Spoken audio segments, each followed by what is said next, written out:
And good morning, everybody. We are live. Congratulations. It's Friday. You made it through the work week, and we're really, really happy to have you here. So pull up a chair and join us for today's food safety chat. My name is Bryan Armentrout, and I am the founder of the Food Leadership Group based in beautiful Loveland, Colorado. And if you have stumbled upon this, if you're new to the invite, this is kind of a fun thing that we do once a week on Fridays at this time. So 8 a.m. Mountain Time where I am, 10 a.m. Eastern where my esteemed guest today, Sayler, is joining us. And we will talk about a different food safety subject every week. And what we do here is I bring in an expert and we talk about a subject which they are way beyond what I know. And hopefully we share some food safety information and everybody's knowledge goes up a little bit. So with that, good morning, Mr. Sayler. How are you today? I'm doing well, Bryan. Happy to be here.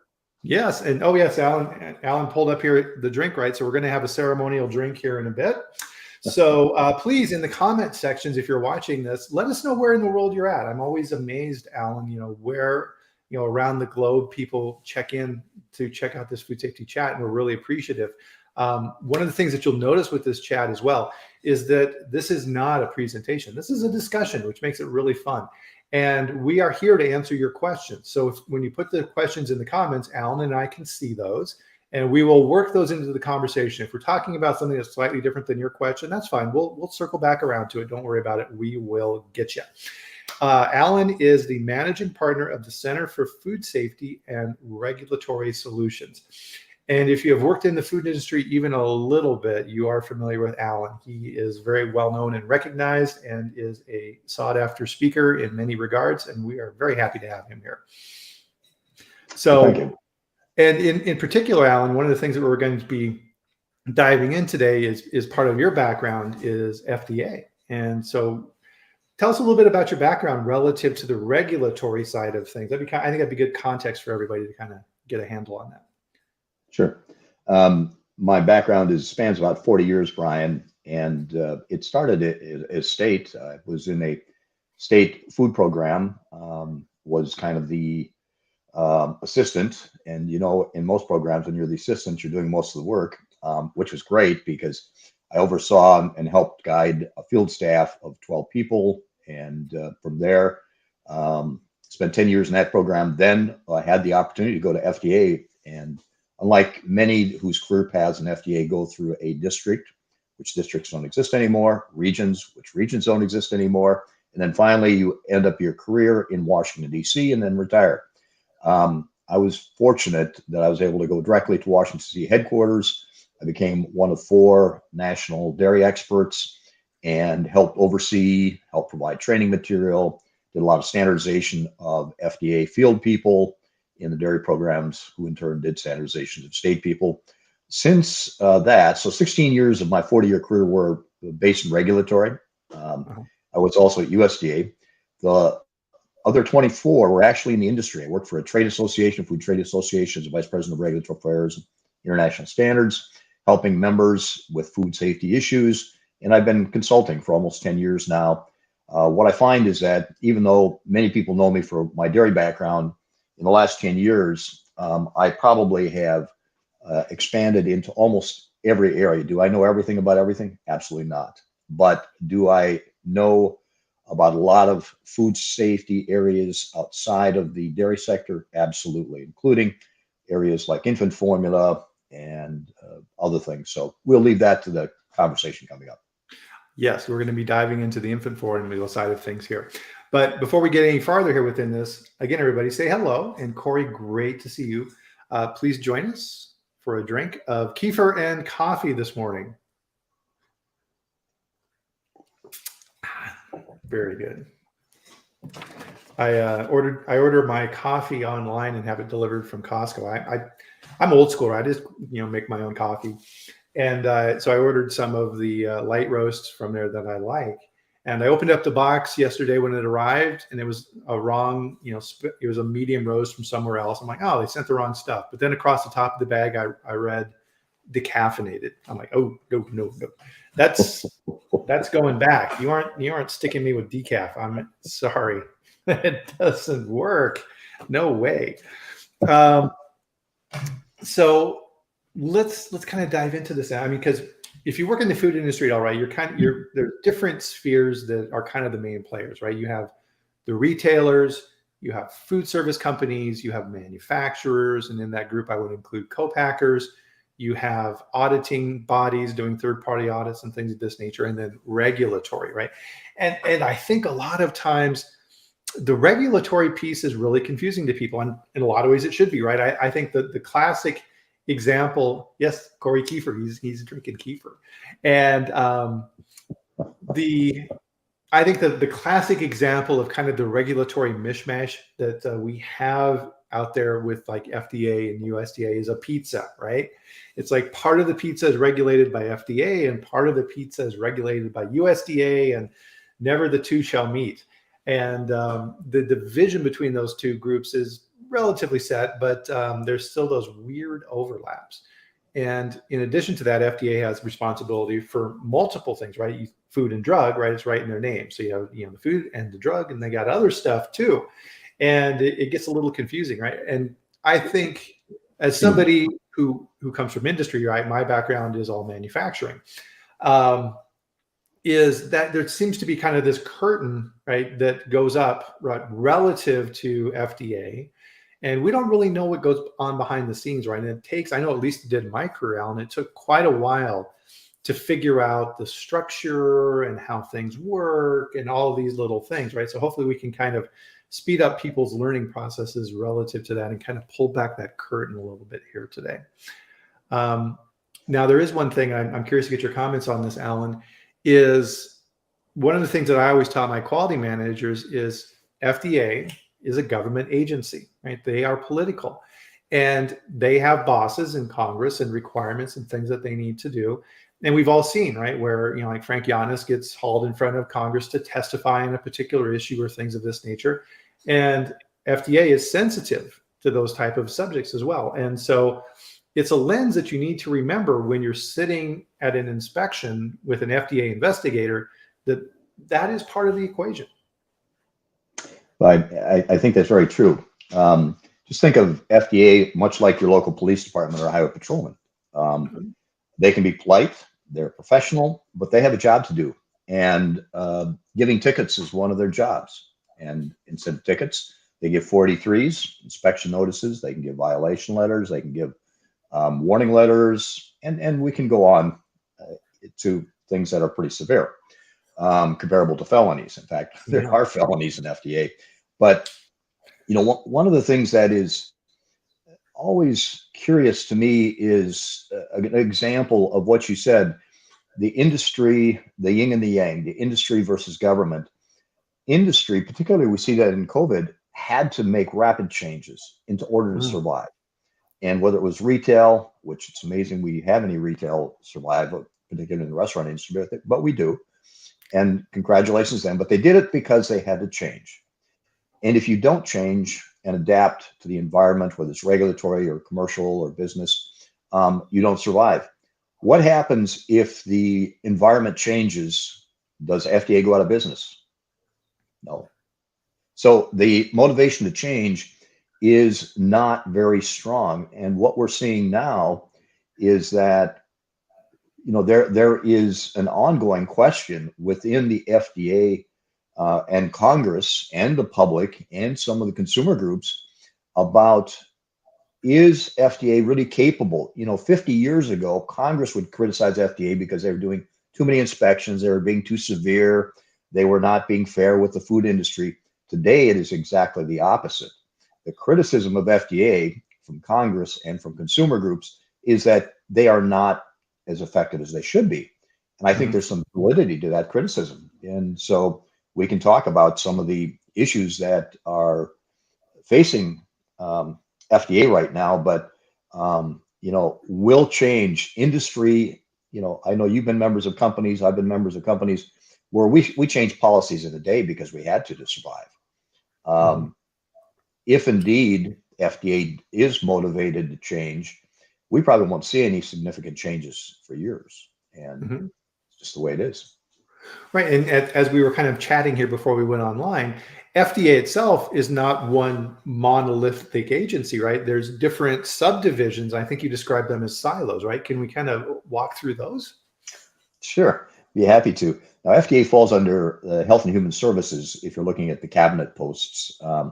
And really, there's a commissioner of FDA. So Health and Human Services oversees FDA. FDA is probably one of the most insulated agencies within government, coming as far as political influence and being, politically accessible or exposed to Congress and to any political faction that there might be. They're quite insulated, and maybe they should be. But once you have under the commissioner of FDA, who reports to the secretary of HHS, there are a number of HHS assistant secretaries and things like that. And one of the criticisms is there doesn't seem to be good oversight in the HHS on FDA and what's going on. Within FDA, they have called centers, and we won't go through all the centers, but two of them that are of interest to us right now, or three of them, are the Center for Regional Affairs, ORA. And you know what that is? That's a field. So just think of ORA, that's the field. So FDA has and I call it a silo because I think it really is. If you are going to get field inspections, all of those people are administered under ORA, which goes to the top of ORA and from there to the FDA commissioner. Mm-hmm. The food safety group is called CFSAN, Center for Food Safety and Regulatory, or for and Applied Nutrition. My apologies. And that's where food safety, human food safety, resides. And there's a lot of criticism right now, and maybe deservedly so, about how that functions. The difficulty that the CFSAN has is they have no control over the field, and vice versa. The field has problems. It can feed back to CFSAN, but it can't, it isn't a partner to changing policy. So we have the two silos. And then a third silo that has a little bit of impact on food safety is CVM, the Center for Veterinary Medicine, which is primarily responsible for animal feed, but also has some impact on human food. And these three organizations are centers, if you will, within FDA. They supposedly communicate, and they have some efforts and some joint working groups, but they don't really coordinate very well in many cases. Mm-hmm. And I think that's what we're finding today. Right. Well, yeah, we were kind of talking about as well foreign supplier verification enforcement, right? So where does that fall under? Well, you would think that, as I said, the field is under ORA, right? So it's a field inspection. Oh, no, contraire. What was decided about 2 years ago is that instead of having the FDA field, which has experience in inspecting, we're going to give this to the CFSAN International Affairs Office. International Affairs has never done any inspections. At least if they have people with that experience, it's only by accident, not by qualification or intention or job description. So I'm not saying that there's anything, that they are doing anything wrong. It's just very odd that you would give an inspection requirement, which is a foreign supplier verification, checking FSVP importers. That's inspection. And you'd give it to a part of the agency that traditionally has never done inspections. And if anybody's been through an FSVP audit, right, they're continuing the model that they set up under COVID. Because part of this with FDA was like, oh crap, COVID, we can't get out in the field unless we absolutely 100% have to. We can't do our normal inspections. We can't get out and see what's going on. Okay, what can we do, right? All right, what can we do? Remote, et cetera, right? And FSVP was one of those things that they set up as remote. And as a result of that, right, we've seen the graphs of FDA's inspections are coming back to previous numbers. And a big chunk of those are FSVP inspections. And if you track what FDA is citing companies for under observations and 4D3s and things like this, FSVP is, it's like, wow, it's like way out there, right? It's number one by like a 7-to-1 margin for the next thing on the list.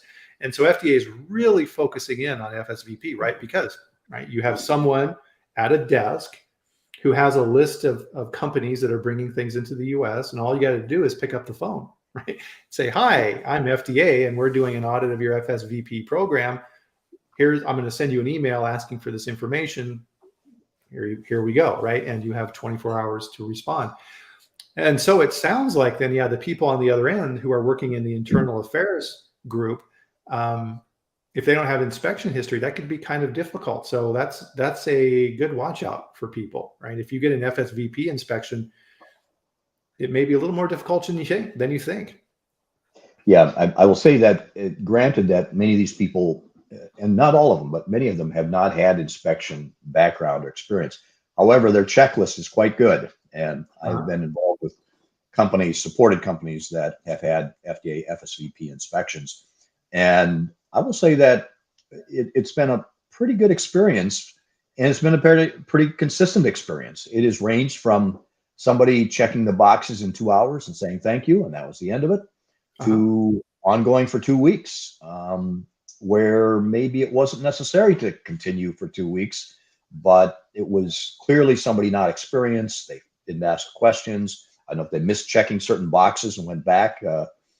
I don't know the reasons. So that's what's happening. But FSVP, and I will also say, having been in the FSVP world now almost from the beginning of the regulation, it doesn't surprise me. I don't think, because the implementation happened in the COVID era, in the beginning of COVID, and there was no regulatory. So I think the industry got complacent, and many of these people are not traditional food people. An FSVP can be just simply an administrator. It can be somebody that has a warehouse that doesn't have a lot of experience working and interacting with regulatory people. And therefore, I really think that, it's not FDA being overzealous. I think it is the industry in this case probably being a little lax in getting up to speed, simply because that part of the industry, it wasn't part of the industry before. Now it is. Right. And yeah, and we've done chats in the past, and we definitely, I mean, this could be a whole show in and of itself, and we've done this before around FSVP. I think the key takeaway on this, people, is that don't take this for granted, right? Go through 21 CFR 1.5 and the requirements, right? It's not in the FSMA requirements. It's in its own section. And you need to figure out some key stuff, right? You need to figure out, am I the importer of record? And if you are, guess what? You got some things you got to do. And you also need to then, under that, look at, all right, is this material coming from a country that FDA recognizes as having an equivalent food safety program? So the bar for evaluation is different in that versus another company, right? So if you are importing something from Canada, what you need to follow is going to be very different than if you're importing something from China. So you need to have that information. So where does that reside? Is your logistics team handling that? You need that information, and you need to be ready when that person from FDA calls up in that group and says, hi, we're doing an FSVP audit. Because if you have to scramble around and find this information, they're not going to be too impressed. So word to the wise here, as Corey is saying, is here too. So she's seeing this too, right? Importers are grossly negligent in what they bring to the U.S. And now they have a bunch of Amazon cowboys bringing all kinds of trash.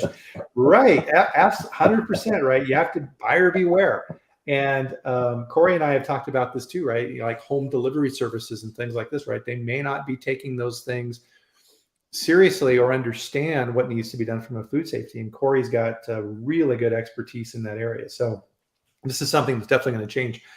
We've recently seen stories. There was a story I saw in LinkedIn recently where a kid, very entrepreneurial kid, good for him, right, was going to Walmart, buying a bunch of frozen pizzas, cooking them at home and selling them and making a lot of money. Right? It's like, wow, good for him. But now, right, is he a restaurant? Well, what is he, right? These are those ghost kitchens that Corey has talked about as well. So there's pitfalls there too. So key takeaway from this, right? A couple of different things, all right? Check out your FSVP program, and I would do that sooner rather than later. I mean, this goes back to conferences pre-COVID when Sharon Mail was going out and talking at conferences and saying, you need to be ready. We're coming, right? The inform and educate era is ending, and we're going to start enforcing, and they meant it. Yep. And just maybe one word to the wise, and I think there's other parts of this that you and I want to get into, but if you are importing from a manufacturer that is not a very small business or a qualified facility according to the preventive controls for human foods, which is 21 CFR 117, the documentation for an FSVP importer is substantial, and it cannot be gathered overnight. And particularly for those companies that are bringing in from Europe, where there is a very viable food safety system in place, European manufacturers are not very willing to try. Well, it's difficult for them to understand why what they're doing isn't acceptable in the U.S. Yeah. And it isn't. There's more. It's the European system plus, and to get that plus completed, help them to understand it, and then get them to implement it. And you say, well, wait a minute, I'm an FSVP importer. Why isn't my worry? Because if you don't have that documentation, and this manufacturer is a large manufacturer, you could be out of business essentially as an FSVP importer. Then you jeopardize the imports, and then there's just lots of other economic downfalls. So anyway, just wanted to add that. Sorry. Yeah, absolutely. No, you're 100% right, because the equivalency currently only exists in New Zealand, Australia, and Canada. Mexico's under negotiations. Europe is under negotiations, but they are not equivalent yet, which means you have a much higher bar. And another little tidbit on that too is you need to do your evaluations and your risks assessment for those suppliers prior to bringing the product in. So you just can't bring this in and then get the document later and put it in a warehouse, right? FDA is going to look at that timing and not like it. So the analog here in the US would be if I'm the preventive control qualified individual in a plant and I have preventive controls that need to be reviewed prior to release, I have to do that as part of my duties. And it's the same for the foreign suppliers. So if you link those two up in your brain, you can kind of see how this system works. So more coming on that. So the districts, I didn't realize also then, so you had mentioned, so with the ORA, so the Office of Regulatory Affairs, so yeah, it was arranged into districts, and then the head of that district would assign duties and things. So those districts don't exist anymore? No, back in 2017, what ORA realized is that the sophistication of the food industry required that they have experts, whether it's bakery, whether it is, any sector that you can think of. And they really didn't, because what an FDA inspector did is in the morning, you could be doing seafood, in the afternoon, a grain elevator, and just take that, every day it's something else. How do you become an expert in these things? I don't care how smart you are, how good you are, how many years you've had in the field, you're not going to be good at this. So they decided to completely reorganize and organize vertically by food sector. So you may have seafood experts that will come from Atlanta, Georgia to do a seafood inspection in Chicago, Illinois. In the past, it never happened. All inspections were done out of a district office in Chicago. It didn't matter what it was. So, how's that working? It's kind of working. It's I think the expertise is building. And I think in the long run, I'd rather have somebody that knows my sector inspecting from FDA. There's a good and bad side. By knowing it, they will know a lot more about what I should be doing. If I'm not doing it, they're more likely to find that. But I think that's better than what we did in the past as the industry was educating new FDA investigators, because they didn't really understand the finesse of processing various foods and various ingredients and things of that nature. So that is why. So are they still in what they call a district center? Yes, but administratively, there is no district director and a regional director anymore. They are vertically integrated. So there is a seafood national, or 2 or 3 seafood national experts, and then the seafood experts below them report not to the district office or the regional office, but to the national expert group. So then that was my next question. So then the national expert group is the ones that then decide where the investigators go and what their activities are. Kind of. Yeah. We are still in a hybrid. We are, 2017 was 5 years ago, right? In industry, that was ancient history. What we did in 2017, I'm probably not doing in 2022. In FDA, it's a mixture of things. Corey had a question here, and thank you for your participation, Corey. This is great. Alan, do you see a trend with seafood restaurants shipping their products in the mail, being inspected by FDA rather than the health department, falling under seafood HACCP? I ask because we have clients that have experienced this and wonder if there's a formal protocol for when/if they decide to conduct inspections in this manner. Wow. FDA, and this is true not only in seafood, Corey, but it's in a lot of other foods, right? Okay, so we have a lot of meals being shipped. We have a whole industry that's developed in the last 5 years, maybe even longer, that now ships either components of meals or meals directly to the consumer. And how are they regulated? They are regulated by FDA inspecting they call it the commissary, where they originate. But once these things are shipped out, is there anything more? If you're shipping directly to the consumer, the answer is no. So where the seafood is prepared, yes, it's very likely that that facility is getting a seafood inspection of some kind, or a commissary type of inspection, because it's maybe more than seafood. Maybe it's a combination of seafood with other things. So that's the way FDA regulates it. One of the things, and you didn't ask this, but I'm going to go that direction, is what about internet sales, and whether those internet sales originate from companies in the US or outside the US. There are foods coming from outside the US right now that do not meet US regulations, infant formula being one, and if they're shipped directly to the consumer, FDA at this point has decided not to expend resources to inspect that.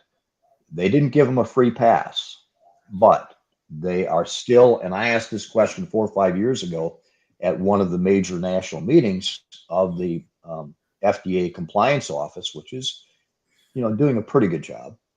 By the way, they lost last year their compliance head in CIFSAN, and since then, compliance in CIFSAN with food has been hit or miss. They've got a new person appointed, but they just seem not to have found their way since this other person left or passed away. But so there's all these chinks in the armor, and they're not being repaired. Mm-hmm. So we have more and more gaps as our food distribution and manufacturing system evolves. What about 3D printing? And I can 3D print food, and is that regulated? And how is it regulated? And then I've got these. It's not bioengineered. I've got these cell-based foods now. Yes. And, how are they regulated, and who regulates them? And do we have expertise in FDA that even knows the questions to ask? Lots of chinks. The armor is starting to unravel. So yeah, the analogy then is kind of like other industries where government is behind on regulatory activities, right? So think of, like our phones, right? The innovations and activities in phones are way, way ahead of the regulatory sphere, which is good and bad, right? So from the good side of things, it allows innovation to happen rapidly because they're not necessarily boxed in. The bad side is, to your point, right? There's things that fall through the cracks, and it's what Corey's talking about here as well, right? With internet resellers and restaurants and other people who are doing these activities. And I'll chime in on the restaurant question here that she had, right? Is FDA going to go out and regulate restaurants? My guess, Alan, is no, right? They don't have the bandwidth to do that.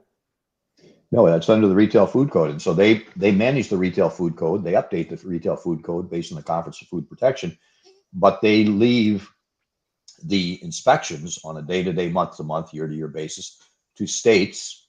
And in the states, sometimes it's at a state-based organization, and sometimes the states delegate it to counties. I live in Virginia. Who does the inspection of restaurants in the county I live in? Is it the Commonwealth of Virginia?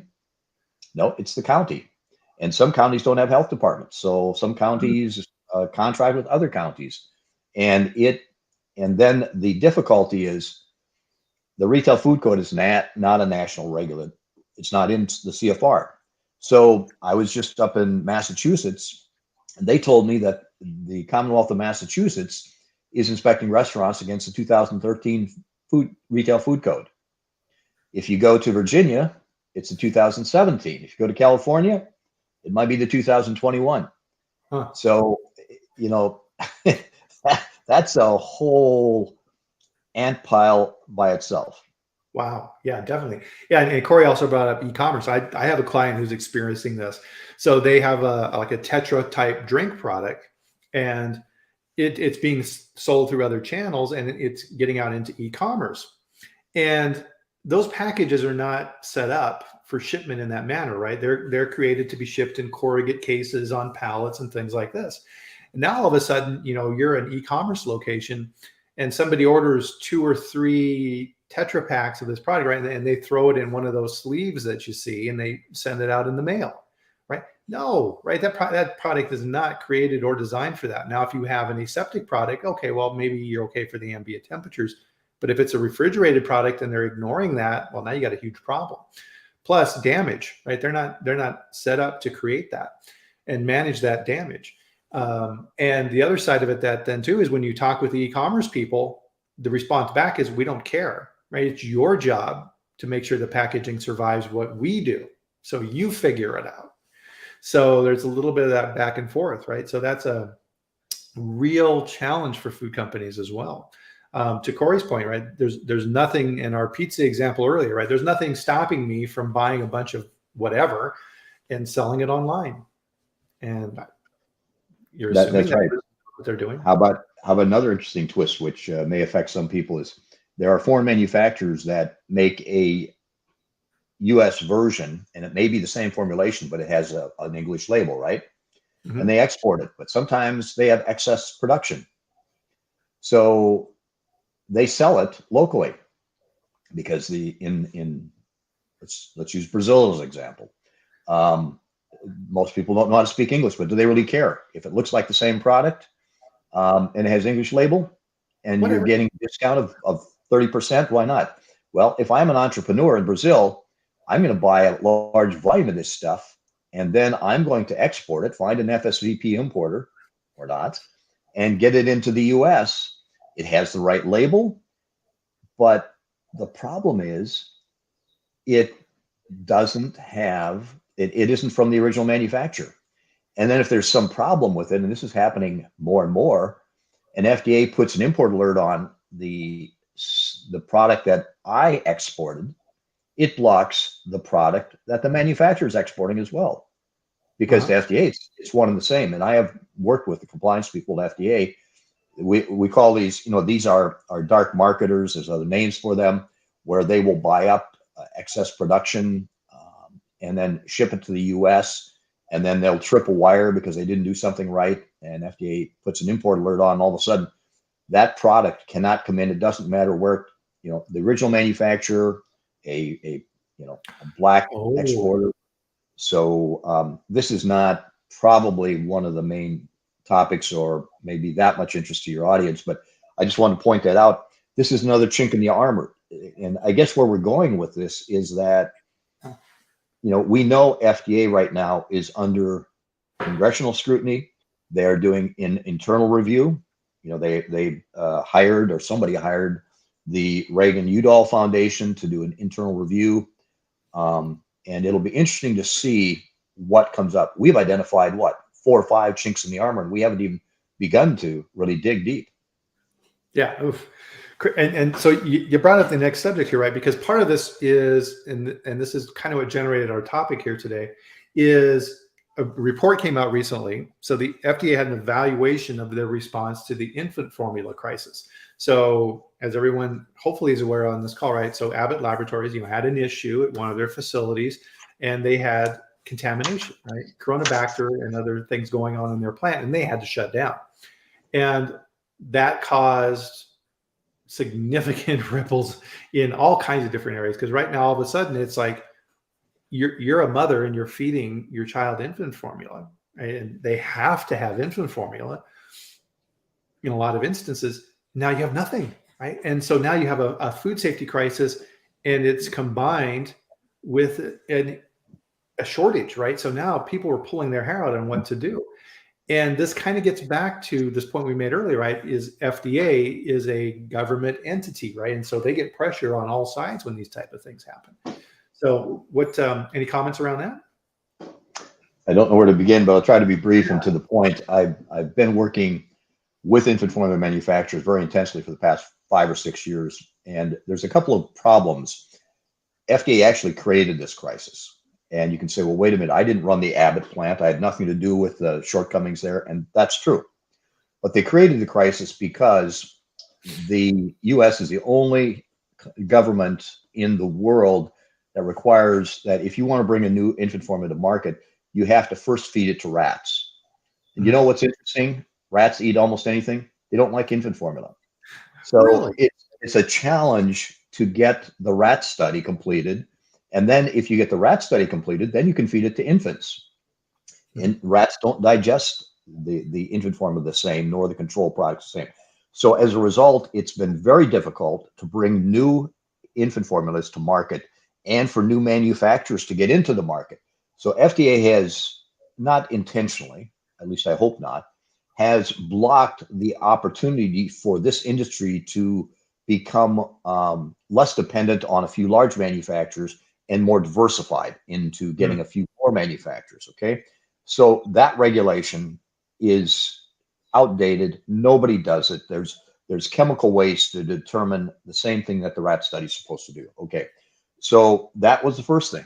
Second thing is that the infant formula production is not that different than many other dry products, but there are some unique things about it because certainly microbiological safety is important, but nutritional safety is the most important because if you don't get the nutrition right, babies, that's their only food, they start having developmental problems. And some of those are reversible, some are not reversible.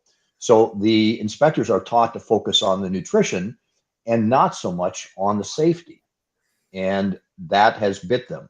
If you read the whistleblowers report out of Abbott, it's absolutely shocking. There's a lot of things that are at the doorstep of Abbott, but there's also things that are at the doorstep of FDA.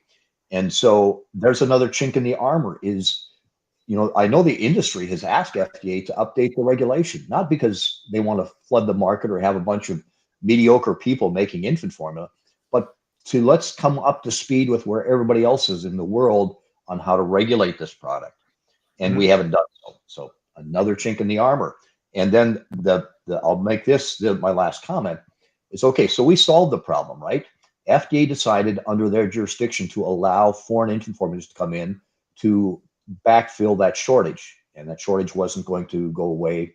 So that had to be done. Nothing wrong with that. What has happened now is if you look at the amount of infant formula coming into the US that doesn't meet US regulations, it's starting to flood the shelves. And okay, so much like governments are good at starting programs, right? New regulations. So if we are starting to flood the shelves, when do we shut the pipeline off? Because now all of a sudden we're flooding the shelves with infant formula that doesn't have to meet US requirements, and it's competing with US domestic manufacturers that do have to meet US requirements. And there's this very unfair, and the economics are very different as well. So I did see that FDA was in November now going to look at what it was going to do. Well, the flooding has already occurred. It's like Noah's flood. The industry right now is suffering pretty severely economically, and FDA is compounding that by sending lots of teams of inspectors into infant formula plants, which maybe it should, but they're all domestic. Are they going to these foreign manufacturers to check to see? No, it's all a paperwork exercise, pretty much. So that's another issue where the ability to change, it's just sometimes change is not a good thing, and you shouldn't always change. But in this case, there are so many things that are not working properly within FDA that there's got to be change. How it's going to happen, I don't see. This report could be the genesis for a new way of operating within FDA, or it could be just another report like so many have in the past. Right. Absolutely. And Miro, apologies here. We are seeing your comments here, so sorry about that. I'm just trying to find a good point to work them in. So his question is: a manufacturer, why not close up the fulfillment and shipping part of the operation and send stuff through the mail? Close the warehouse, get rid of refrigeration immediately. You wouldn't have to observe the sanitary transportation rules under FSMA that he's talking about. there would be less liability, right? FDA wouldn't be able to come down on you. Would the government of, what is the GAO? What is it? Administrate? That's the auditing group within. What does GAO stand for? I forget.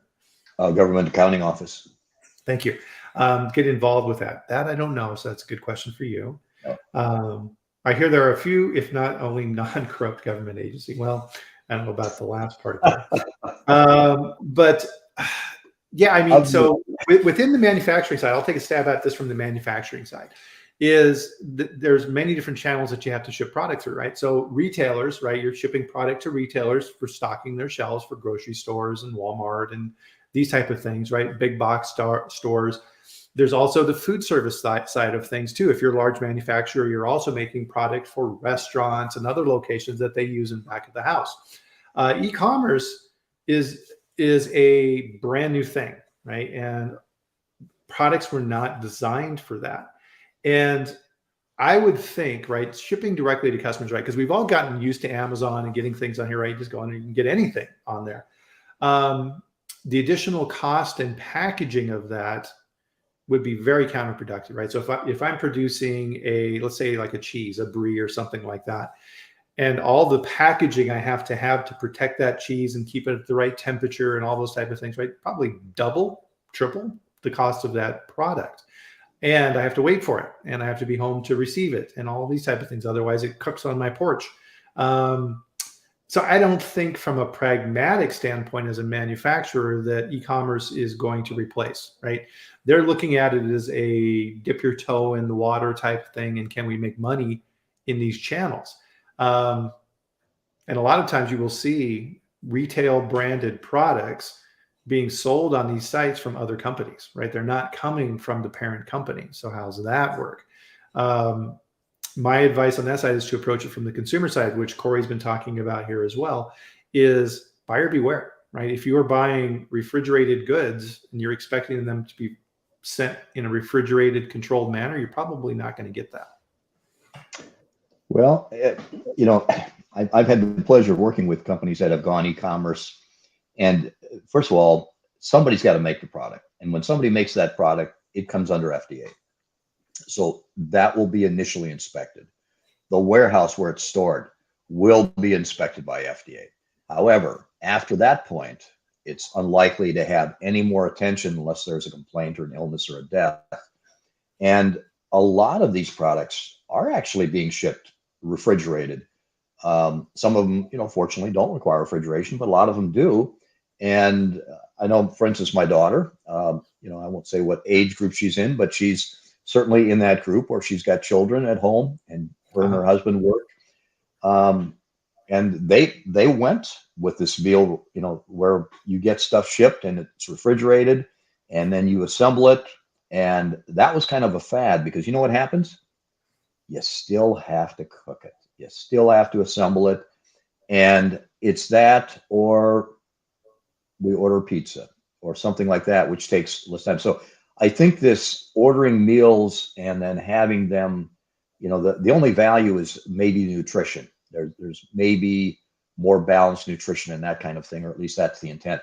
But for value added, and these new younger consumers are not afraid to pay more for food if they think they're getting something that they can't get otherwise. Right. And so I think we're going to continue to see an expansion in this area. But there is not a lot of regulation after the manufacturing and assembly. Right. Well, and I think part of this too, right? This crosses over into FDA's guidance around enhanced traceability, right? So they're seeing this problem from the going backwards, from the consumer back to the manufacturer, and having difficulty tracing products. And my opinion on that piece of it is that, FDA has identified what they consider high-risk products. That's going to expand, right? It's going to be everything. And FDA is probably going to look at these e-commerce products, and they may very well stick those into high risk. So we'll see what happens on that side. Cortland had a good question here. So so a little bit of musing out loud here, I think too. Why is FDA even inspecting food safety? When is that regulation moving to the state so FDA can focus on the important stuff? Right. Well, I think it kind of gets into the overall theme of our talk, right? Is that the wheels of government move slowly, right? Is that ever going to happen? No, right. I don't think that there's zero chance of that happening. Well, and part of this, right? And wow, we're already at the 44-minute mark. And so part of this is, and we were talking about infant formula, right? Is FDA came out with this beautiful report on what went wrong in the infant formula, right? And whenever you create a report on yourself, right, are you really getting to the root issues? Probably not, right? And within this, right, they came up with 15 items in here, and I was looking at some of these, Alan, and right, okay, we need better data systems, right? Corey had mentioned this earlier, right? Our systems stink, and we see this every single year, right? FDA, you'll see a report that goes out as FDA goes to Congress and asks for an increase in their budget, and they get a little bit, but they never get what they ask for, right? And all of those types of things. And so Corey's asking for a link to the report. Absolutely, I can do that right now. And as a little plug here, as I'm pulling up this report, is that this is the type of information we have in my locals group. So in there, I will post this information as soon as I find it, and you're ahead of the curve. And again, locals is free. So join that, and happy to have you. Oh, a little bit extra. I do have to say one thing really quickly as you're doing that, Bryan, is that one of the finding number 4, which I hope everybody looks at this report, it's very interesting. And it's not just, if you don't have anything to do with infant formula, it's still a good read, because I tell you, it gives you a insight. It allows you to lift the tent a little bit and look inside. And 4 says, FDA acknowledges the lack of clarity in roles between the field and the policy staff. Yeah. What are we going to do about it? Well, gee, we didn't address that. We just know it's there. We just know it's there. Yeah, number 2. Hey, we recognize, and Corey had mentioned this earlier with Abbott, the whistleblower. Well, yeah, we don't have a really good system for making sure that that information bubbles up so the right people see it. Yeah, we kind of see that. Okay, to your point. Okay, what are you going to do about it? Right? Okay, you recognized it. That doesn't really help. COVID-19 cases, number 5. Hey, we weren't able to get out and we delayed in-person responses because of COVID. What do they want? They want, we don't have authority for remote access to records. Oh, that's huge, right? Is that, and this came up with the implementation of FSMA, right? Where FDA had the listening groups and people would go out and FDA would pose questions and they're thinking around this. And that was one of the things that they had talked about is, what would industry think if we created online repositories for your records so that we can access those remotely? And Firestorm. Oh my goodness, right? No. Well, I will, right, and I think the answer is still no, and I'll tell you why. What it doesn't say there is that the FDA inspectors were on site and that they didn't ask for the right records. Now, did that appear in the report? No. That they were not trained in COVID, or not in COVID, on Coronabacter, that they didn't understand it, that it is not a reportable illness in the United States. Now that you can say is CDC, not FDA. There are so many things that are glossed over in this report. It is definitely interesting reading. Definitely. And let's see here. What other? Okay, I see. So data technology. So number 10, the infant formula industry employs, now here they're critical of the infant formula industry, right? The infant formula industry employs data technology and record keeping practices that can cause delays in information needed. So it sounds like here that FDA is complaining that, well, there was paper records and we don't like that. It's required to produce in 24 hours. That is required. That isn't a debatable issue. So if you can produce it in 24 hours, you're in compliance. If you're not in compliance, then cite the industry for it. I mean, it's that simple. Yeah. Number 11, they also hammered Abbott again. Conditions observed at Abbott Nutrition Facility were not consistent with strong food safety culture. Okay.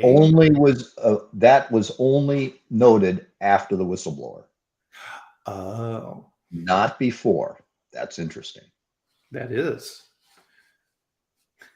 and so number 12, right? This is to your point, Alan. The FDA and other federal agencies do not have the authority, expertise, or resources to manage supply chain issues and shortages of critical food products. Well, That's they created the shortage, number one, by having, the rat study, which impeded countless companies from ever getting into the market. So did they do it directly? No. Did they do it indirectly? Absolutely. right. Well, and what kind of had my head scratching on this one too is the FDA should conduct an analysis of capabilities related to supply chain management for critical food products. So is FDA saying they're going to segregate products into critical and non-critical? It almost sounds like COVID businesses, right? Essential and non-essential businesses, right? Who decides that? What is a And, critical business, a critical and food do I get a product? pass? If I'm doing critical, do I get a pass? Right. Is that essentially like we saw with the finance industry, too big to fail, right? Okay, we need infant formula and we have to have infant formula. That's a critical food. Therefore, what? Right. Yep. And I will say this, we are pointing out a number of problems that hopefully will get addressed by FDA. But we also have to be careful of what you are pointing out. What happens if they correct what we have pointed out? Can we live with an agency that is now given even more powers, has become maybe more dictatorial? There's always this fine balance. So chinks in Right. the armor, not a good thing. It compromises food safety. It allows a few of the bad actors in the industry to continue to operate when they shouldn't. But if you go too far, then everybody pays a significant penalty. Right. And part of this, right, is government regulates, government doesn't innovate, right? We don't want to stop innovation, right? Living in a semi-capitalist country, we reap the benefits of this all the time, right? There's super smart people out there who are going to invent things in the next 5 to 10 years that we have no idea is coming, right? Regulatory cannot react to that, right? They can't proactively put things in place for that. So they have to wait for those things to happen. And it's the be careful what you wish for thing, right? And part of this, and this is something that I've always, trained my quality managers in, is you have to remember when you're creating your food safety plan, when you're creating your FSMA and your foreign supplier verification documentation, stuff like this, you're not only speaking to the inspector, or I'm sorry, the investigator who is sitting there in your plant asking questions. They can take that information with them. So now it also has to be explainable to people you will never even meet, right? So there are people sitting, like you had said earlier, Alan Sifsan, they don't go out in the field, right? But they can get this documentation and review it. They may have questions that are completely unrelated because you worded something in a way that they didn't understand, right? So you have to prepare this with those type of things in mind. It has to be extremely clear on how you do these things, or you can get yourself in trouble real quick.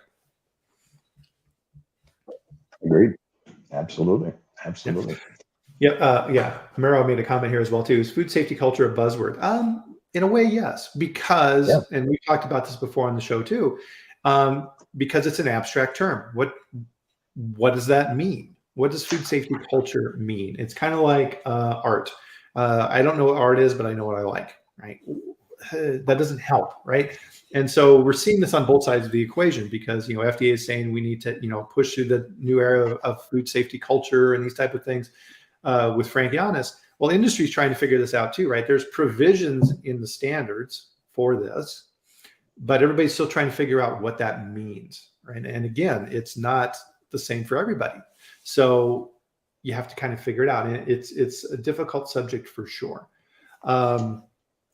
One of the things I like to say about food safety culture is that in some of our colleagues in Europe really don't understand what we're talking about.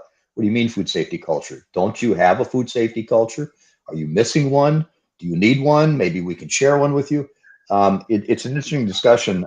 And I kind of share slightly their view. I have a tremendous respect for Frank. I think he's done a tremendous amount of good things within HHS, and it's trickled down to FDA.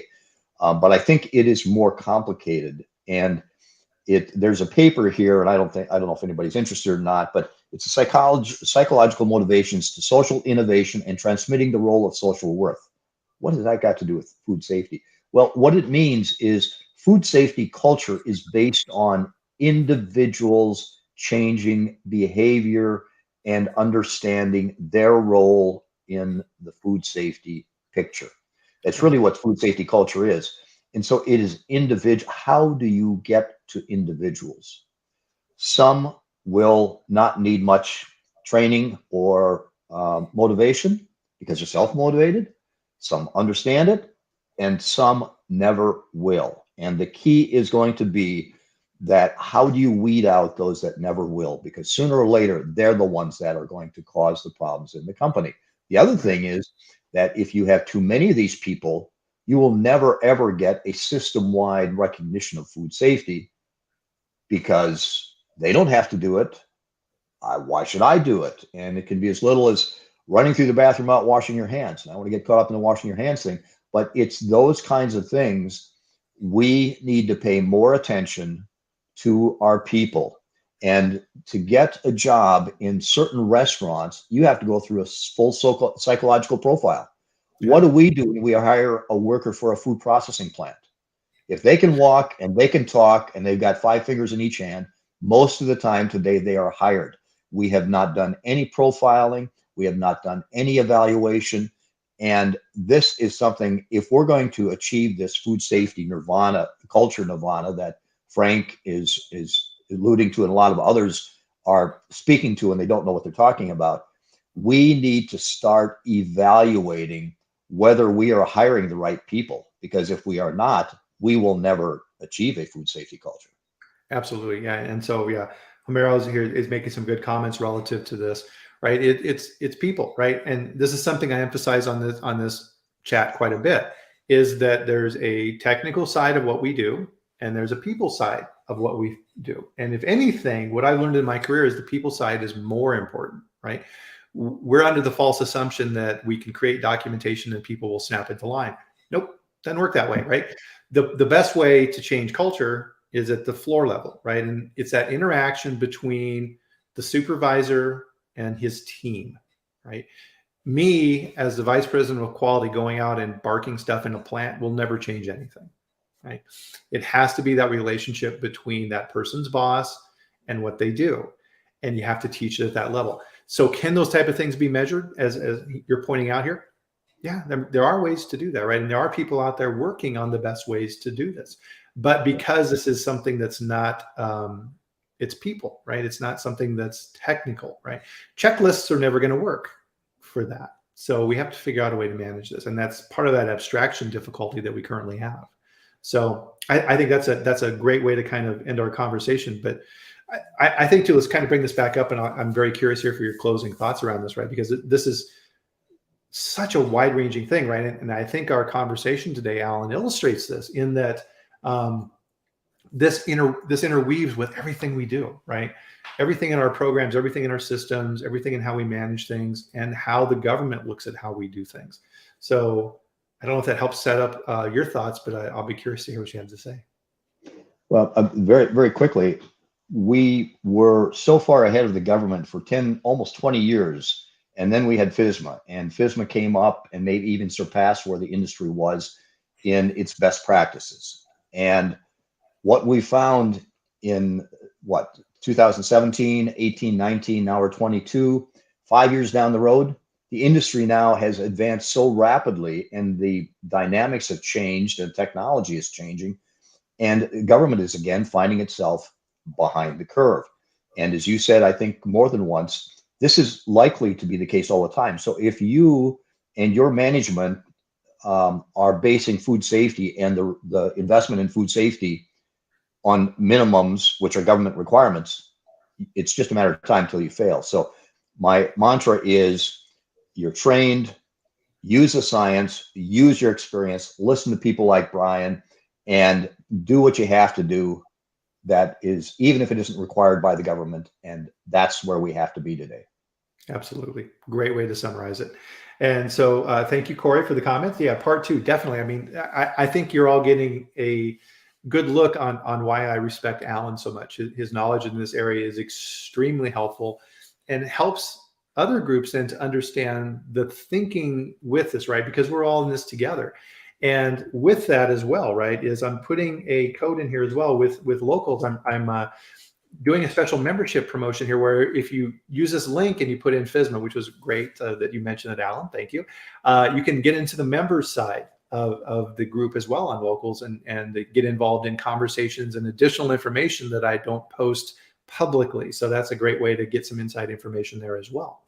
So thank you, everybody. This has been a fantastic chat. It's always amazing how fast the time goes on these. I wish we had more, but I appreciate everybody investing an hour of your week, right? I know everybody's super busy, an hour of your week to grow and enhance your knowledge. And Alan, you brought the goods today. So thank you very much, sir. Very much enjoyed it. Thank you for the opportunity. You bet. So everybody, please join us here next Friday for the next Food Safety Chat. Again, we're live on LinkedIn and YouTube. So thank you for our guests as well. You make this show possible. And we'll see you here for the next Food Safety Chat. So enjoy your weekend. Get your coffee. Hopefully it's not decaf. And we will see you then. Have a great one, everybody. Take care.